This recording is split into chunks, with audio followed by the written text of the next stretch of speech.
Many babies want them. There we go. Some babies need them. Whether you call them pacifiers, binkies, or soothers, parents call them lifesavers. Pacifier is kind of a best friend. Brian Cathy will tell you his baby boy loves his binky. Whoa. Whether dad's on feeding duty or mom Cindy, they know what 4-month-old Bryson needs. Often if he starts getting fussy, especially if he's really tired and needs a nap, give him that pacifier, and within about 5 minutes he is out. Their house is well stocked. He's got this one.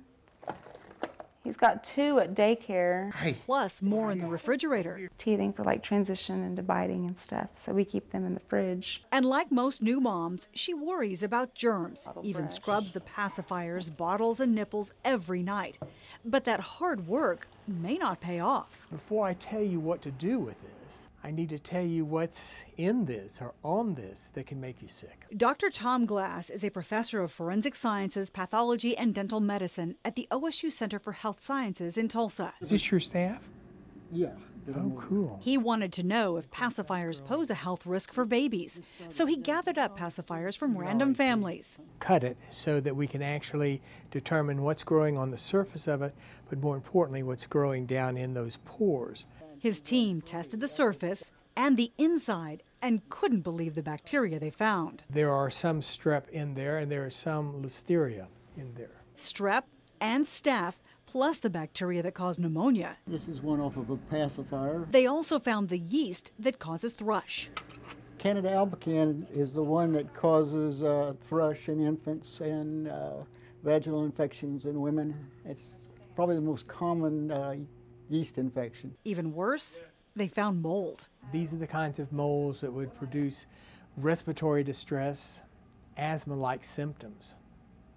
And that was one of the most distressing parts of the whole study. Dr. Glass now worries pacifiers are providing a way for certain germs to infect babies over and over again. Persistent or recurrent ear infections, persistent or recurring colic, all of those are the kinds of organisms that we found in and on the pacifier. Parents know it's tough to keep a pacifier clean because their baby drops it often. There it went.